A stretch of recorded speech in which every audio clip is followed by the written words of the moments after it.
নমস্কার, অ্যাস্ট্রোলজিক্যাল টক্সে জানাই আপনাদের স্বাগতম। 2025 খ্রিস্টাব্দ শেষের পথে, আর কয়েকটা দিন পরেই আমরা 2026 নববর্ষে পদার্পণ করতে চলেছি। আর এই 2026 আপনাদের জন্য নিয়ে আসতে চলেছে অনেকগুলি শুভ সংবাদ। আজকের এই ভিডিওটিতে আমরা জানতে চলেছি গ্রহদের গতি জ্যোতিষশাস্ত্র মতে। 2026-এর রাশিফল ও জ্যোতিষ বিশ্লেষণের জন্য গ্রহদের গতিবিধির ওপর আমাদের নির্ভর করতে হয় খুবই বেশি। তাই ভিডিওটি শেষ পর্যন্ত দেখুন এবং জেনে নিন রাশি অনুসারে কোন সময় কোন গ্রহের প্রভাব পড়বে আপনাদের ওপর। শনির সঞ্চার 2026 জ্যোতিষশাস্ত্র মতে শনি গ্রহের প্রভাব বিশেষভাবে উল্লেখযোগ্য, আর এই 2026 শনি গ্রহের অবস্থান রয়েছে মীন রাশিতে। অতএব আপনার রাশি বা লগ্ন যদি মীন হয়ে থাকে তাহলে 2026 আপনার পরীক্ষার সময়। শনির গ্রহের প্রভাব আপনার ব্যবসায় বাধা, চাকরিতে প্রতিযোগিতা, হজমে সমস্যা ও কোমরে এবং হাঁটুতে ব্যথা এই বছর আপনার প্রতিদিনের সঙ্গী। যদিও 27 জুলাই থেকে 11 ডিসেম্বর পর্যন্ত শনির রেট্রোগ্রেটিভ গতির ফলে ধনু রাশি, মীন রাশি, মিথুন রাশি এবং কন্যা রাশির ওপর এর বিশেষ প্রভাব ফেলবে।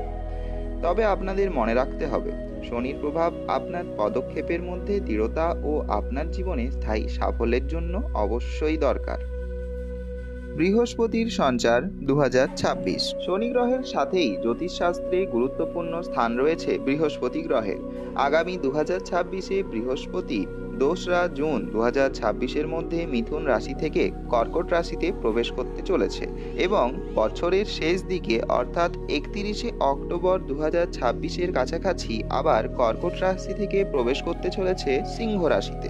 অর্থাৎ কর্কট রাশিতে বৃহস্পতির প্রভাব থাকবে বছরের প্রথম থেকে প্রায় শেষ পর্যন্ত এবং সিংহ রাশিতে বছরের শেষের দিকে ফলাফল। বৃহস্পতির প্রভাবে আপনাদের জীবনে আসতে চলেছে এক বিশেষ পরিবর্তন। বৃহস্পতি যে রাশিতে প্রবেশ করে সেই রাশিতে তিনি এনে দেন মানসিক শান্তি, সেই রাশির ব্যক্তিকে করে তোলেন ধর্মের প্রতি অনুরাগী। এই সময় আপনারা লক্ষ্য করবেন আপনাদের চারপাশে নানা সৌভাগ্যকর ঘটনা ঘটে চলবে। এছাড়াও বৃহস্পতির প্রভাবে আপনাদের সমাজে উন্নতি, সম্মানের বৃদ্ধি এই সকল ছোট্টখাট্ট বিষয় লক্ষ্য করতে পারেন।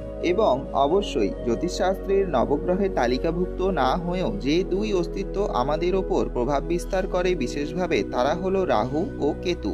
2026 বছরে রাহু ও কেতুর সঞ্চার এই রূপ যে রাহু মীন রাশিতে ও কেতু কন্যা রাশিতে থাকবে বছরের অধিকাংশ সময়, কিন্তু বছরের শেষ ভাগে অর্থাৎ সেপ্টেম্বর অক্টোবর মাস করে রাহু কুম্ভ রাশিতে এবং কেতু সিংহ রাশিতে গোচর হবে। লাইক করুন ভিডিওটিতে এবং সাবস্ক্রাইব করুন আমাদের চ্যানেল অ্যাস্ট্রোলজি।